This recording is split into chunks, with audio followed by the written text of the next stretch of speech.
ಗೌರಿಬಿದನೂರು ತಾಲೂಕಿನ ವಾಟದ ಹೊಸಳ್ಳಿಯ ಅಮಾನಿ ಬೈರಸಾಗರ ಕೆರೆ ನೀರು ಗೌರಿಬಿದನೂರು ನಗರಕ್ಕೆ ಹರಿಸುವ ವಿಚಾರವಾಗಿ ಮೇ 3ರಂದು ನಗರದಲ್ಲಿ ನಾಗರಿಕ ಹಿತರಕ್ಷಣಾ ವೇದಿಕೆಯಿಂದ ಜಾಥಾ ನಡೆಸಲಾಗಿತ್ತು. ಈ ವೇಳೆ ನಗರಸಭೆ ನಾಮನಿರ್ದೇಶನ ಸದಸ್ಯ ಡಿಜೆ ಚಂದ್ರಮೋಹನ್ ನೀಡಿರುವ ಹೇಳಿಕೆ ಖಂಡನೀಯ. ಕೂಡಲೇ ಅವರು ರೈತರಲ್ಲಿ ಕ್ಷಮೆ ಯಾಚಿಸಬೇಕೆಂದು ವಾಟದ ಹೊಸಳ್ಳಿ ಕೆರೆ ಅಚ್ಚುಕಟ್ಟುದಾರರ ಸಂಘ ಆಗ್ರಹಿಸಿದೆ. ನಗರದ ಸುಮಂಗಲಿ ಕಲ್ಯಾಣ ಮಂಟಪದಲ್ಲಿ ವಾಟದ ಹೊಸಳ್ಳಿ ಕೆರೆ ಅಚ್ಚುಕಟ್ಟುದಾರರ ಸಂಘ ನಡೆಸಿದ್ದ ಸುದ್ದಿಗೋಷ್ಠಿಯಲ್ಲಿ ರೈತ ಸಂಘದ ಅಧ್ಯಕ್ಷ ಮಾಳಪ್ಪ ಮಾತನಾಡಿ, ನಗರಸಭೆ ನಾಮನಿರ್ದೇಶನ ಸದಸ್ಯ ಕೆರೆ ನೀರಿನ ವಿಚಾರವಾಗಿ ಪ್ರತಿಭಟಿಸುತ್ತಿರುವುದು ರಾಜಕೀಯ ಪ್ರೇರಿತವಾಗಿದೆ. ಪ್ರಗತಿಪರ ರೈತರಾಗಲಿ ಕ್ರಿಯಾಶೀಲ ರೈತರು ಇಲ್ಲ ಎಂದು ಹೇಳುವ ಮೂಲಕ ರೈತರಿಗೆ ಅಪಮಾನ ಮಾಡಿದ್ದಾರೆ. ಕೂಡಲೇ ಅವರು ವಾಟದ ಹೊಸಳ್ಳಿ ರೈತರಲ್ಲಿ ಕ್ಷಮೆ ಯಾಚಿಸಬೇಕೆಂದು ಆಗ್ರಹಿಸಿದರು. ಡಾಕ್ಟರ್ ಪರಮಶಿವಯ್ಯ ವರದಿ ಪ್ರಕಾರ ಎತ್ತಿನಹೊಳೆ ನೀರು ಜಿಲ್ಲೆಗೆ ಹರಿಯುವುದಿಲ್ಲ ಎಂದು ಸ್ಪಷ್ಟವಾಗಿ ತಿಳಿಸಿದ್ದಾರೆ. ನಗರದ ಸಮೀಪದಲ್ಲಿರುವ ಕೆರೆಗಳನ್ನು ಅಭಿವೃದ್ಧಿಪಡಿಸಿ ನಗರಕ್ಕೆ ನೀರು ಹರಿಸಿಕೊಳ್ಳಿ, ನಮ್ಮದೇನೂ ತಕರಾರಿಲ್ಲ ಎಂದರು. ರೈತ ಮುಖಂಡ ಹರ್ಷವರ್ಧನ್ ರೆಡ್ಡಿ ಮಾತನಾಡಿ, ಗ್ರಾಮದ ನೀರು ನಮ್ಮ ರೈತರ ಜೀವನಾಡಿಯಾಗಿದೆ. ಇದನ್ನು ಉಳಿಸಿಕೊಳ್ಳಲು ಪಕ್ಷಾತೀತವಾಗಿ ಹೋರಾಟ ಮಾಡುತ್ತಿದ್ದೇವೆ, ಯಾವುದೇ ರಾಜಕೀಯ ಪ್ರೇರಿತವಾಗಿ ಅಲ್ಲ. ಈ ಹೋರಾಟಕ್ಕೆ ಶಾಸಕರು ಸೇರಿದಂತೆ ಹಲವರು ರಾಜಕೀಯ ಬಣ ಕಟ್ಟುವ ಕೆಲಸಕ್ಕೆ ಕೈ ಹಾಕುತ್ತಿರುವುದು ಸರಿಯಲ್ಲ.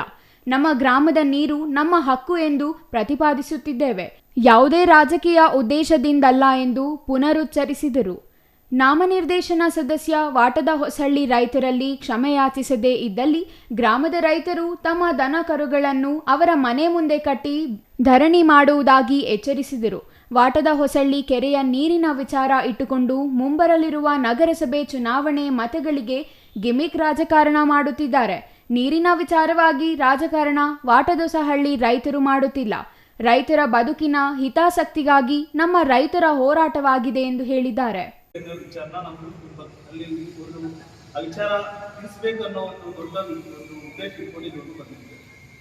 ವಿಚಾರ ಇಷ್ಟೇ. ಈಗ ಮಾನ್ಯ ಶಾಸಕರಾಗಿರ್ಬೋದು, ಈಗ ಇಲ್ಲಿ ಹೋರಾಟ ಮಾಡ್ತಾ ಇರ್ಬೋದು, ಮತ್ತೆ ಅಲ್ಲಿ ಜನ ಹೇಳೋದು ನೀರು ಬಿಡ್ತಾರೆ, ನೀರು ತಗೊಂಡು ಹೋಗ್ತಾರೆ. ಇದರಲ್ಲಿ ನಿಮ್ಮದೇನು ತಾಕಿದ್ದಿದೆ? ಯಾಕೆ ನೀವು ಇಷ್ಟೊಂದು ವಿರೋಧ ಮಾಡ್ತಿದ್ದೀರಾ? ಇದರಲ್ಲಿ ಏನೋ ರಾಜಕೀಯ ಉದ್ದೇಶ ಇದೆ ಅಂತ ಹೇಳ್ಬಿಟ್ಟು ನಮ್ಮ ಒಂದು ಹೋರಾಟಕ್ಕೆ ರಾಜಕೀಯ ಬಣ್ಣ ಕಟ್ತಿದ್ದಾರೆ. ನಮ್ಮ ಉದ್ದೇಶ ಏನು, ನಾವು ಏನು ಹೇಳಕ್ ಬರ್ತಾ ಇದೀವಿ ಅಂತ ಹೇಳಿದ್ರೆ, ಇಷ್ಟು ದಿವಸ ನಾವು ಒಂದು ಸಣ್ಣ ಪುಟ್ಟ ಅಲ್ಲಿರುವಂತ ನಿಮ್ಮ ಕಡೆ ಮುಖಾಂತರ ನಾವು ತಿಳಿಸ್ತಿದ್ವಿ. ಅದು ಬಹುಶಃ ತುಂಬಾ ಜನಕ್ಕೆ ಗೊತ್ತಿಲ್ಲ ಅನ್ಸುತ್ತೆ. ಈಗ ಅಲ್ಲಿರುವಂತ ಕೆರೆ, ನಮ್ಮ ವಾಟದ ಹೊಸಳ್ಳಿ ಕೆರೆ ಶೇಖರಣಾ ಸಾಮರ್ಥ್ಯವನ್ನು ಕಳೆದುಕೊಂಡಿದೆ. 45% ಜಾಸ್ತಿ ಹೂಳು ತುಂಬಿಕೊಂಡಿದೆ. ಅಲ್ಲಿ ನೀರು ಕೂಡ ಸಂಗ್ರಹಣೆ ಮಾಡಿದ್ರೆ ಶೇಖರಣೆ ಆಗೋದಿಲ್ಲ ಎಂಬ ವರದಿ ಕೂಡ ಈ ಸಣ್ಣ ನೀರಾವರಿ ಇಲಾಖೆಯಿಂದ ನಮಗೆ ಕೊಟ್ಟಿರ್ತಾರೆ. ಈ ಒಂದು ಏನು ಅವ್ರನ್ನ ಕೊಟ್ಟಿರ್ತಾರೋ ಈ ಒಂದು ಕಾಪಿ ನಿಮ್ಗೆಲ್ಲರೂ ನಾವು ಕೊಟ್ಟಿರ್ತೀವಿ. ಈಗ ಅವ್ರು ಏನು ಹೇಳ್ತಿದ್ದಾರೆ, ಕೆರೆ ವಿಚಾರವಾಗಿ ನಮ್ಮ ಒಂದು ಕೆರೆನೇ ಚೆನ್ನಾಗಿದೆ ಅಂತ ಅವರೊಂದು ವಿಚಾರ ಹೇಳ್ತಿದ್ದಾರೆ. ಒಂದು.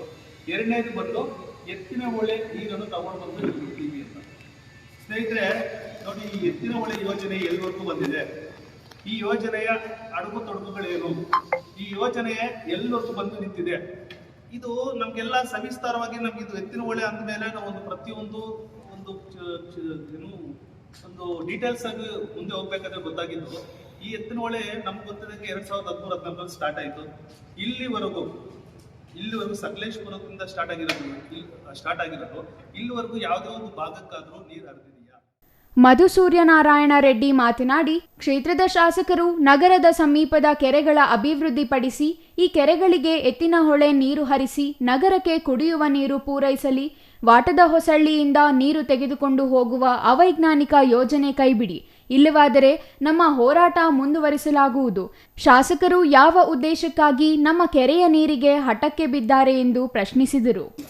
ನೀರು ಕೇಳೋದ್ರಲ್ಲಿ ಯಾವುದೇ ತಪ್ಪಿಲ್ಲ. ನೀವು ಎಲ್ಲಿಂದ ತರ್ತಾ ಇದ್ರು ಅನ್ನೋದು ನೀವೇನು 24 ಗಂಟೆ ಮಾತಾಡೋ ಪ್ರತಿ ಮಾತಲ್ಲೂ ನೀವು ಮಾಧ್ಯಮದವ್ರು ಕಾಣಿಸಿದ್ರೆ ಸಾಕು, ನಾವು ನೀರು ತರಕ್ಕೆ ಹೋಗ್ತಾ ಇದೀವಿ, ಕೊಡ್ತಾ ಇಲ್ಲ ಅಂತ ಹೇಳ್ತಿದ್ದಾರೆ. ಯಾಕೆ ಕೊಡ್ತಾ ಇಲ್ಲ ಅನ್ನೋದು ಯಾರಾದ್ರೂ ಕೇಳ್ತಾ ಇಲ್ಲ. ಶಾಸಕರು ಇದು 4ನೇ ಸಲ 5ನೇ ಸಲ ನಾವು ಮಾಧ್ಯಮದ ಮುಖಾಂತರ ಕೇಳ್ತಾ ಇದ್ದೀವಿ, ನಮ್ಮ ಮಾಹಿತಿ ನೀವು ತಗೊಳ್ಳಿ, ನೀವು ಕುತ್ಕೊಂಡು ಮಾತಾಡಿ ಅಂತ. ಯಾವುದಕ್ಕೂ ಹೇಳಿಲ್ಲ. ಇವರು ಏನು ಹೇಳ್ತಾರೆ, ನಗರದಲ್ಲಿರುವಂಥ ಜನಗಳಿಗೆ ಅವ್ರು ಹೇಳ್ತಾ ಇದ್ದಾರೆ, ಒಳವರ್ಷದವ್ರು ನೀರು ಕೊಡ್ತಾ ಇಲ್ಲ.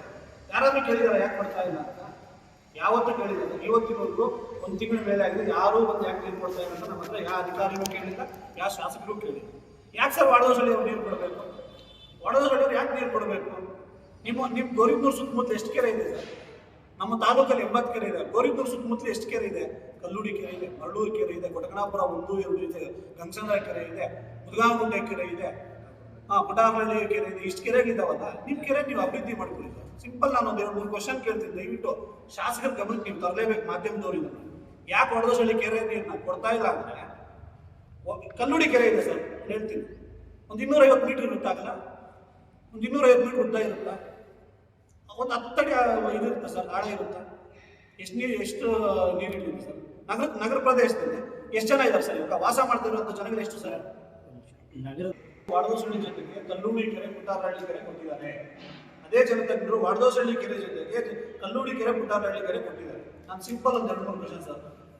ನಗರ ವ್ಯಾಪ್ತಿಗೆ ಬರುವಂತ ಎಷ್ಟು ಜನ ವಾಸ ಇದ್ದಾರೆ ಸರ್ ಇವಾಗ ನಗರ ವ್ಯಾಪ್ತಿಯಲ್ಲಿ? ಎಷ್ಟು ಸಾವಿರ ಜನ ಇರ್ಬೋದು? ಒಂದು 60,000 ಜನ ಇರ್ಬೋದು ಸರ್. ಒಂದು ದಿನಕ್ಕೆ ನೀವು ಎಷ್ಟು ಲೀಟರ್ ನೀರು ಕುಡಿತೀರಾ ಸರ್? ಶಾಸಕರು ಕೇಳ್ತಾರೆ ಕುಡಿಯೋ ನೀರಿಗಾಗಿ ಶಾಸಕರು ಕೇಳ್ತಾ ಇದ್ದಾರೆ. ಎಷ್ಟು ಲೀಟರ್ ಕುಡಿತೀರಾ ಸರ್ ನೀವು ನೀರು ದಿನಕ್ಕೆ? R Manjunath, CTV news, Gauribidanur.